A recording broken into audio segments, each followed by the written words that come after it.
The luckiest man in Babylon. At the head of his caravan, proudly rode Shahrunata, the merchant prince of Babylon.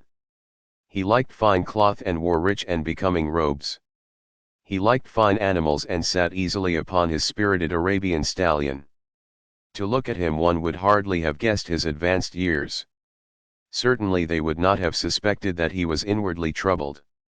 The journey from Damascus is long and the hardships of the desert many. These he minded not. The Arab tribes are fierce and eager to loot rich caravans. These he feared not, for his many fleet-mounted guards were a safe protection. About the youth at his side, whom he was bringing from Damascus, was he disturbed. This was Hayden Gula, the grandson of his partner of other years, Arad Gula, to whom he felt he owed a debt of gratitude which could never be repaid. He would like to do something for this grandson, but the more he considered this, the more difficult it seemed because of the youth himself. The luckiest man in Babylon 119. Eyeing the young man's rings and earrings, he thought to himself, he thinks jewels are for men, still he has his grandfather's strong face. But his grandfather wore no such gaudy robes. Yet, I sought him to come, hoping I might help him get a start for himself and get away from the wreck his father has made of their inheritance. Hayden Gula broke in upon his thoughts. Why dost thou work so hard, riding always with thy caravan upon its long journeys? Dost thou never take time to enjoy life? Shahrunata smiled. To enjoy life, he repeated. What wouldst thou do to enjoy life if thou wert Shahrunata? If I had wealth equal to thine, I would live like a prince. Never across the hot desert would I ride. I would spend the shekels as fast as they came to my purse. I would wear the richest of robes and the rarest of jewels. That would be a life to my liking, a life worth living. Both men laughed.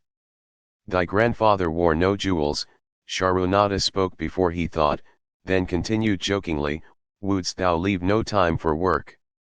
Work was made for slaves, Hayden Gula responded. Shahrunata bit his lip but made no reply, riding in silence until the trail led them to the slope. Here he reined his mount and pointing to the green valley far away, see, there is the valley. Look far down and thou canst faintly see the walls of Babylon. The tower is the temple of Bel. If thine eyes are sharp thou mayest even see the smoke from the eternal fire upon its crest. So that is Babylon? Always have I longed to see the wealthiest city in all the world. Hayden Gula 118. The luckiest man in Babylon 121 commented. Babylon, where my grandfather started his fortune. Would he were still alive. We would not be so sorely pressed. Why wish his spirit to linger on earth beyond its allotted time? Thou and thy father can well carry on his good work. Alas, of us, neither has his gift. Father and myself know not his secret for attracting the golden shekels. Shahrunata did not reply but gave rein to his mount and rode thoughtfully down the trail to the valley. Behind them followed the caravan in a cloud of reddish dust. Some time later they reached the king's highway and turned south through the irrigated farms. 3 old men plowing a field caught Shahrunata's attention. They seemed strangely familiar. How ridiculous! One does not pass a field after 40 years and find the same men plowing there. Yet, something within him said they were the same. One, with an uncertain grip, held the plow. The others laboriously plodded beside the oxen, ineffectually beating them with their barrel staves to keep them pulling. 40 years ago he had envied these men. How gladly he would have exchanged places. But what a difference now! With pride he looked back at his trailing caravan, well-chosen camels and donkeys, loaded high with valuable goods from Damascus. All this was but one of his possessions. He pointed to the plowers, saying, still plowing the same field where they were 40 years ago. They look it, but why thinkest thou they are the same? I saw them there, Shahrunata replied. Recollections were racing rapidly through his mind. 122. The richest man in Babylon. Why could he not bury the past and live in the present? Then he saw, as in a picture, the smiling face of Arad Gula. The barrier between himself and the cynical youth beside him dissolved. But how could he help such a superior youth with his spendthrift ideas and bejeweled hands? Work he could offer in plenty to willing workers, but not for men who considered themselves too good for work. Yet he owed it to Arad Gula to do something, not a half-hearted attempt. He and Arad Gula had never done things that way. They were not that sort of men. A plan came almost in a flash. There were objections. He must consider his own family and his own standing. It would be cruel, it would hurt. Being a man of quick decisions, he waived objections and decided to act. Wouldst thou be interested in hearing how thy worthy grandfather and myself joined in the partnership which proved so profitable? He questioned. Why not just tell me how thou madest the golden shekels? That is all I need to know, the young man parried. Sharunata ignored the reply and continued, we start with those men plowing. I was no older than thou. As the column of men in which I marched approached, good old Megiddo, the farmer, scoffed at the slipshod way in which they plowed. Megiddo was chained next to me. Look at the lazy fellows, he protested, the plow holder makes no effort to plow deep, nor do the beaters keep the oxen in the furrow. How can they expect to raise a good crop with poor plowing? Didst thou say Megiddo was chained to thee? Hayden Gula asked in surprise. The luckiest man in Babylon 123, yes, with bronze collars about our necks and a length of heavy chain between us. Next to him was Zabadu, the sheep thief. I had known him in Harun. At the end was a man we called Pirate because he told us not his name. We judged him as a sailor as he had entwined serpents tattooed upon his chest in sailor fashion. The column was made up thus so the men could walk in fours. Thou wert chained as a slave? Hayden Gula asked incredulously. Did not thy grandfather tell thee I was once a slave? He often spoke of thee but never hinted of this. He was a man thou couldst trust with innermost secrets. Thou, too, are a man I may trust, am I not right? Sharunata looked him squarely in the eye. Thou mayest rely upon my silence, but I am amazed. Tell me, how didst thou come to be a slave? Sharunata shrugged his shoulders. Any man may find himself a slave. It was a gaming house and barley beer that brought me disaster. I was the victim of my brother's indiscretions. In a brawl he killed his friend. I was bonded to the widow by my father, desperate to keep my brother from being prosecuted under the law. When my father could not raise the silver to free me, she in anger sold me to the slave dealer. What a shame and injustice! Hayden Gula protested. But tell me, how didst thou regain freedom? We shall come to that, but not yet. Let us continue my tale. As we passed, the plowers jeered at us. One did doff his ragged hat and bow low, calling out, Welcome to Babylon, guests of the king. He waits for thee on the city walls where the banquet is spread, mud bricks and onion soup. With that they laughed uproariously. 124 The richest man in Babylon pirate flew into a rage and cursed them roundly. What do those men mean by the king awaiting us on the walls? I asked him. To the city walls ye march to carry bricks until the back breaks. Maybe they beat thee to death before it breaks. They won't beat me. I'll kill 'em. Then Megiddo spoke up, it doesn't make sense to me to talk of masters beating willing, hard-working slaves to death. Masters like good slaves and treat them well. Who wants to work hard, commented Zabadu. Those plowers are wise fellows. They're not breaking their backs. Just letting on as if they be. Thou can't get ahead by shirking, Megiddo protested. If thou plow a hectare, that's a good day's work and any master knows it. But when thou plow only a half, that's shirking. I don't shirk.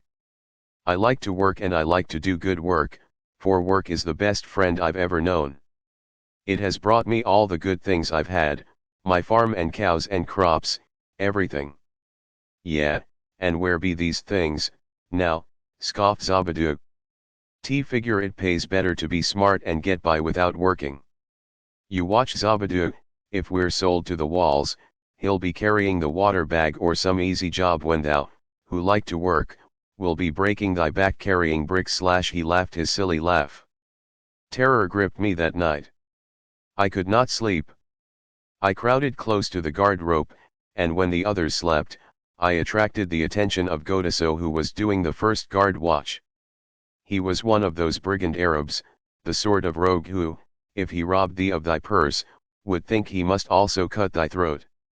Tell me, Godaso, I whispered, when we get to Babylon will we be sold to the walls? Why want to know? He questioned cautiously. The luckiest man in Babylon 125. Canst thou not understand? I pleaded. I am young. I want to live. I don't want to be worked or I beaten to death on the walls. Is there any chance for me to get a good master? He whispered back, I tell something. Thou good fellow, give Godaso no trouble. Most times we go first to slave market. Listen now. When buyers come, tell you good worker, like to work hard for good master. Make want to buy.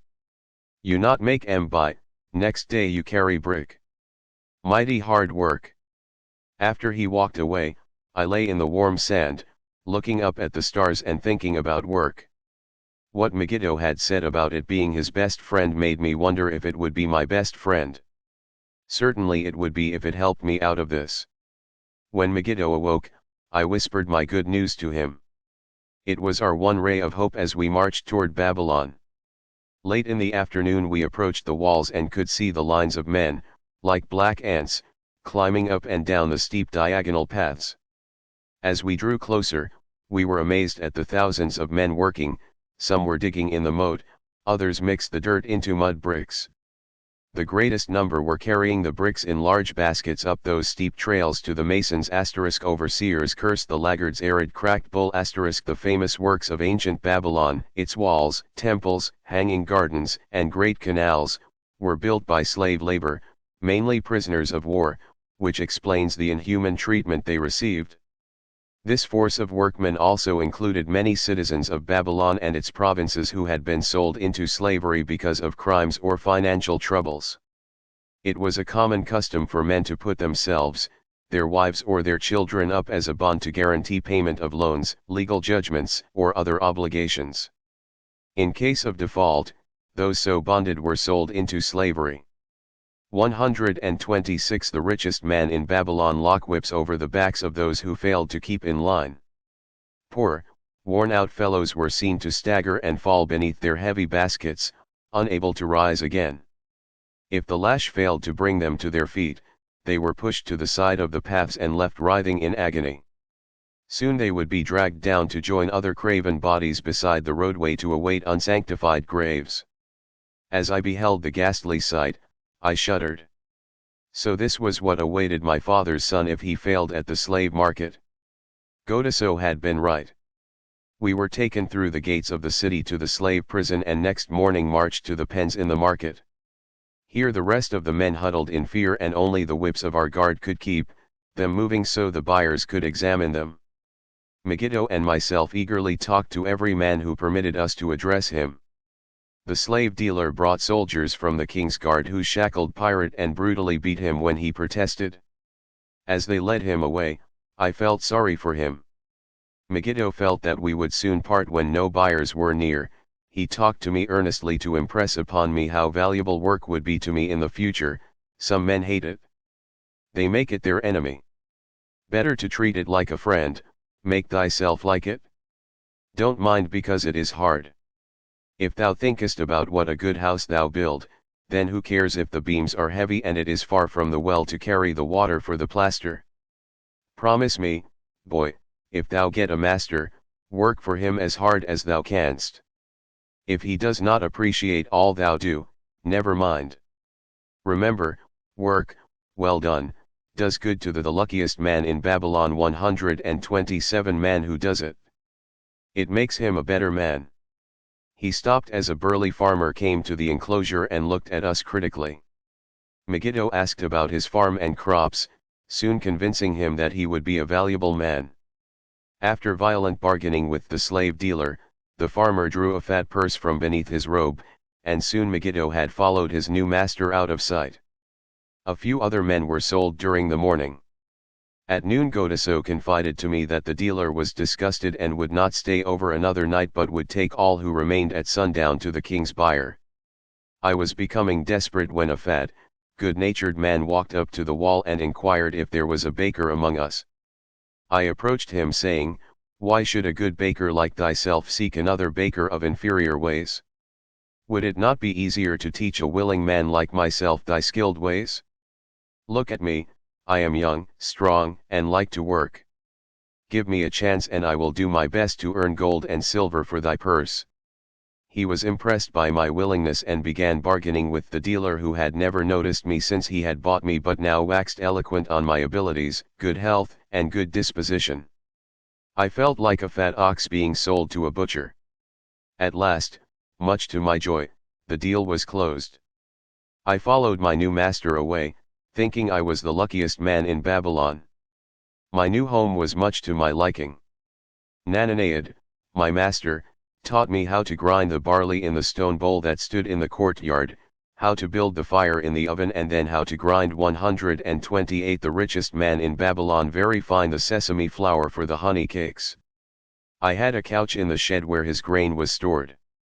The old slave housekeeper, Svasthi, fed me well and was pleased at the way I helped her with the heavy tasks.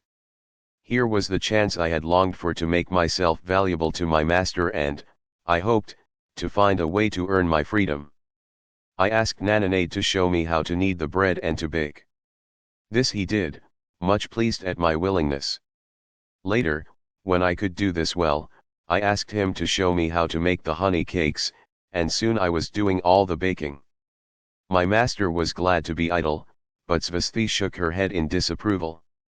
"No work to do is bad for any man," she declared. I felt it was time for me to think of a way by which I might start to earn coins to buy my freedom. As the baking was finished at noon, I thought Nananead would approve if I found profitable employment for the afternoons and might share my earnings with me. Then the thought came to me, why not bake more of the honey cakes and peddle them to hungry men upon the streets of the city? I presented my plan to Nananead this way: "If I can use my afternoons after the baking is finished to earn for thee coins, would it be only fair for thee to share my earnings with me, that I might have money of my own to spend for those things which every man desires and needs?" Fair enough, he admitted. When I told him of my plan to peddle our honey cakes, he was well pleased. "Here is what we will do," he suggested. "Thou sellest them at 2 for a penny, then half of the pennies will be mine to pay for the flour and the honey and the wood to bake them. Of the rest, I shall take half and thou shalt keep half." The luckiest man in Babylon 129. I was much pleased by his generous offer that I might keep for myself 1/4 of my sales. That night one worked late to make a tray upon which to display them. Nananead gave me one of his worn robes that I might look well, and Svasthi helped me patch it and wash it clean. The next day I baked an extra supply of honey cakes. They looked brown and tempting upon the tray as one went along the street loudly calling my wares. At first no one seemed interested, and I became discouraged. I kept on, and later in the afternoon, as men became hungry, the cakes began to sell and soon my tray was empty. Nananead was well pleased with my success and gladly paid me my share. I was delighted to own pennies. Megiddo had been right when he said a master appreciated good work from his slaves. That night I was so excited over my success I could hardly sleep, and tried to figure how much I could earn in a year and how many years would be required to buy my freedom. As I went forth with my tray of cakes every day, I soon found regular customers. One of these was none other than thy grandfather, Arad Gula. He was a rug merchant and sold to the housewives, going from one end of the city to the other, accompanied by a donkey loaded high with rugs and a black slave to tend it. He would buy 2 cakes for himself and 2 for his slave, always tarrying to talk with me while they ate them. Thy grandfather said something to me one day that I shall always remember. "I like thy cakes, boy, but better still I like the fine enterprise with which thou offerest them." Such spirit can carry thee far on the road to success. But how canst thou understand, Hayden Gula, what 130 the richest man in Babylon? Such words of encouragement could mean to a slave boy, lonesome in a great city, struggling with all he had in him to find a way out of his humiliation. As the months went by, I continued to add pennies to my purse. It began to have a comforting weight upon my belt. Work was proving to be my best friend, just as Megiddo had said. I was happy, but Svasthi was worried. Thy master, I fear to have him spend so much time at the gaming houses / she protested. I was overjoyed one day to meet my friend Megiddo upon the street. He was leading 3 donkeys loaded with vegetables to the market. I am doing mighty well, he said. My master does appreciate my good work, for now I am a foreman. See, he does trust the marketing to me, and also he is sending for my family. Work is helping me to recover from my great trouble. Someday it will help me to buy my freedom and once more own a farm of my own. Time went on, and Nananade became more and more anxious for me to return from selling. He would be waiting when I returned and would eagerly count and divide our money. He would also urge me to seek further markets and increase my sales.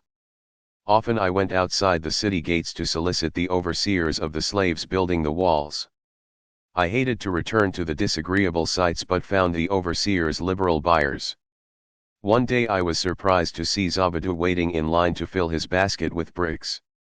He was gaunt and bent, and his back was covered with welts and sores from the whips of the overseers. I was sorry for him and handed him a cake, which he crushed into his mouth like a hungry animal. Seeing the greedy look in his eyes, I ran before he could grab my tray. The luckiest man in Babylon 131. Why dost thou work so hard? Arad Gula said to me one day. Almost the same question thou asked of me today, dost thou remember? I told him what Megiddo had said about work and how it was proving to be my best friend. I showed him with pride my wallet of pennies and explained how I was saving them to buy my freedom. When thou art free, what wilt thou do? He inquired. Then, I answered, I intend to become a merchant. At that, he confided in me something I had never suspected. Thou knowest not that I, also, am a slave. I am in partnership with my master. Stop, demanded Hayden Gula. I will not listen to lies defaming my grandfather. He was no slave. His eyes blazed in anger. Sharunata remained calm. I honor him for rising above his misfortune and becoming a leading citizen of Damascus. Art thou, his grandson, cast of the same mold? Art thou man enough to face true facts, or dost thou prefer to live under false illusions? Hayden Gula straightened in his saddle. In a voice suppressed with deep emotion he replied, my grandfather was beloved by all. Countless were his good deeds. When the famine came, did not his gold buy grain in Egypt, and did not his caravan bring it to Damascus and distribute it to the people so none would starve? Now thou sayest he was but a despised slave in Babylon. Had he remained a slave in Babylon, then he might well have been despised, but when, through his own efforts, he became a great man in Damascus, the gods indeed condoned his misfortunes and honored him with their respect, Sharunata replied. 132 The richest man in Babylon. After telling me that he was a slave, Sharunata continued, he explained how anxious he had been to earn his freedom. Now that he had enough money to buy this, he was much disturbed as to what he should do. He was no longer making good sales and feared to leave the support of his master. I protested his indecision, cling no longer to thy master. Get once again the feeling of being a free man. Act like a free man and succeed like one. Decide what thou desirest to accomplish, and then work will aid thee to achieve it. He went on his way saying he was glad I had shamed him for his cowardice. One day I went outside the gates again, and was surprised to find a great crowd gathering there. When I asked a man for an explanation, he replied, hast thou not heard? An escaped slave who murdered one of the king's guards has been brought to justice and will this day be flogged to death for his crime. Even the king himself is to be here. So dense was the crowd about the flogging post, I feared to go near lest my tray of honey cakes be upset. Therefore, I climbed up the unfinished wall to see over the heads of the people. I was fortunate in having a view of Nebuchadnezzar himself as he rode by in his golden chariot. Never had I beheld such grandeur, such robes and hangings of gold cloth and velvet. I could not see the flogging, though I could hear the shrieks of the poor slave. I wondered how one so noble as our handsome king could endure to see slave customs in ancient Babylon, though they may seem inconsistent to us, were strictly regulated by law. For example, a slave could own property of any kind, even other slaves upon which his master had no claim. Slaves intermarried freely with non-slaves. Children of free mothers were free. Most of the city merchants were slaves. Many of these were in partnership with their masters and wealthy in their own right.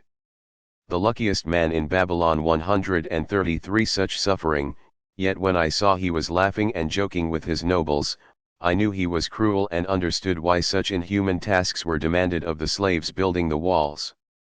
After the slave was dead, his body was hung upon a pole by a rope attached to his leg so all might see.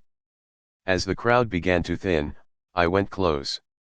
On the hairy chest, I saw tattooed, 2 entwined serpents. It was Pirate. Next time I met Arad Gula he was a changed man. Full of enthusiasm he greeted me, "Behold, the slave thou knewest is now a free man. There was magic in thy words. Already my sales and my profits are increasing.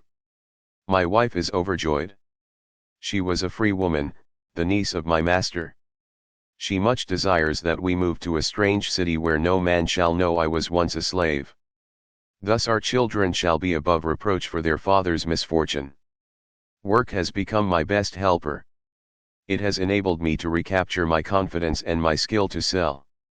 I was overjoyed that I had been able even in a small way, to repay him for the encouragement he had given me. One evening Svasthi came to me in deep distress, "Thy master is in trouble. I fear for him. Some months ago he lost much at the gaming tables. He pays not the farmer for his grain nor his honey. He pays not the money lender. They are angry and threaten him. Why should we worry over his folly? We are not his keepers," I replied thoughtlessly. "Foolish youth, thou understandest not. To the money lender didst he give thy title to secure a loan. Under the law he can claim thee and sell thee. I know not what to do. He is a good master. Why? Oh why, should such trouble come upon him? The luckiest man in Babylon 134 not were Svasthi's fears groundless. While I was doing the baking next morning, the money lender returned with a man he called Susi. This man looked me over and said I would do. The money lender waited not for my master to return but told Svasthi to tell him he had taken me. With only the robe on my back and the purse of pennies hanging safely from my belt, I was hurried away from the unfinished baking. I was whirled away from my dearest hopes as the hurricane snatches the tree from the forest and casts it into the surging sea. Again a gaming house and barley beer had caused me disaster. Susi was a blunt, gruff man. As he led me across the city, I told him of the good work I had been doing for Nananade and said I hoped to do good work for him. His reply offered no encouragement, "T like not this work. My master likes it not. The king has told him to send me to build a section of the Grand Canal. Master tells Susi to buy more slaves, work hard and finish quick." But, how can any man finish a big job quick? Picture a desert with not a tree, just low shrubs and a sun burning with such fury the water in our barrels became so hot we could scarcely drink it. Then picture rows of men, going down into the deep excavation and lugging heavy baskets of dirt up soft, dusty trails from daylight until dark. Picture food served in open troughs from which we helped ourselves like swine. We had no tents, no straw for beds. That was the situation in which I found myself. I buried my wallet in a marked spot, wondering if I would ever dig it up again. At first I worked with good will, but as the months dragged on, I felt my spirit breaking. Then 134 the richest man in Babylon the heat fever took hold of my weary body. I lost my appetite and could scarcely eat the mutton and vegetables. At night I would toss in unhappy wakefulness. In my misery, I wondered if Zabadu had not the best plan, to shirk and keep his back from being broken in work. Then I recalled my last sight of him and knew his plan was not good. I thought of Pirate with his bitterness and wondered if it might be just as well to fight and kill. The memory of his bleeding body reminded me that his plan was also useless. Then I remembered my last sight of Megiddo. His hands were deeply calloused from hard work, but his heart was light and there was happiness on his face. His was the best plan. Yet I was just as willing to work as Megiddo. He could not have worked harder than I. Why did not my work bring me happiness and success? Was it work that brought Megiddo happiness, or was happiness and success merely in the laps of the gods? Was I to work the rest of my life without gaining my desires, without happiness and success? All of these questions were jumbled in my mind and I had not an answer. Indeed, I was sorely confused. Several days later, when it seemed that I was at the end of my endurance and my questions still unanswered, Susi sent for me. A messenger had come from my master to take me back to Babylon. I dug up my precious wallet, wrapped myself in the tattered remnants of my robe and was on my way. As we rode, the same thoughts of a hurricane whirling me hither and thither kept racing through my feverish brain. I seemed to be living the weird words of a chant from my native town of Harun, the luckiest man in Babylon 135, besetting a man like a whirlwind, driving him like a storm, whose course no one can follow, whose destiny no one can foretell. Was I destined to be ever thus punished for I knew not what? What new miseries and disappointments awaited me? When we rode to the courtyard of my master's house, imagine my surprise when I saw Arad Gula awaiting me. He helped me down and hugged me like a long-lost brother. As we went our way I would have followed him as a slave should follow his master, but he would not permit me.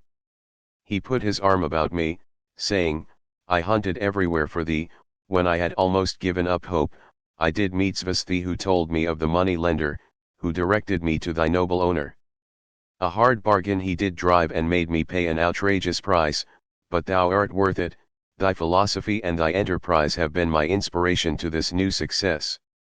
Megiddo's philosophy, not mine. I interrupted. Megiddo's and thine. Thanks to thee both, we are going to Damascus and I need thee for my partner. See, he exclaimed, in one moment thou will be a free man. So saying he drew from beneath his robe the clay tablet carrying my title. This he raised above his head and hurled it to break in 100 pieces upon the cobblestones. With glee he stamped upon the fragments until they were but dust. Tears of gratitude filled my eyes. One knew I was the luckiest man in Babylon. Work, thou see, by this, in the time of my greatest distress, didst prove to be my best friend.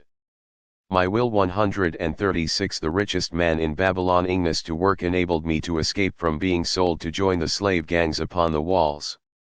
It also so impressed thy grandfather, he selected me for his partner. Then Hayden Gula questioned, was work my grandfather's secret key to the golden shekels? It was the only key he had when I first knew him, Sharunata replied. Thy grandfather enjoyed working. The gods appreciated his efforts and rewarded him liberally. I begin to see, Hayden Gula was speaking thoughtfully. Work attracted his many friends who admired his industry and the success it brought. Work brought him the honors he enjoyed so much in Damascus. Work brought him all those things I have approved. And I thought work was fit only for slaves. Life is rich with many pleasures for men to enjoy, Sharunata commented. Each has its place. I am glad that work is not reserved for slaves. Were that the case I would be deprived of my greatest pleasure. Many things do I enjoy but nothing takes the place of work. Sharunata and Hayden Gula rode in the shadows of the towering walls up to the massive, bronze gates of Babylon. At their approach the gate guards jumped to attention and respectfully saluted an honored citizen. With Riyadh held high, Sharunata led the long caravan through the gates and up the streets of the city. I have always hoped to be a man like my grandfather, Hayden Gula confided to him. Never before did I realize just what kind of man he was. This thou hast shown me. Now that I understand, I do admire the luckiest man in Babylon 137 him all the more and feel more determined to be like him. I fear I can never repay thee for giving me the true key to his success. From this day forth, I shall use his key. I shall start humbly as he started, which befits my true station far better than jewels and fine robes. So saying, Hayden Gula pulled the jeweled baubles from his ears and the rings from his fingers. Then reining his horse, he dropped back and rode with deep respect behind the leader of the caravan.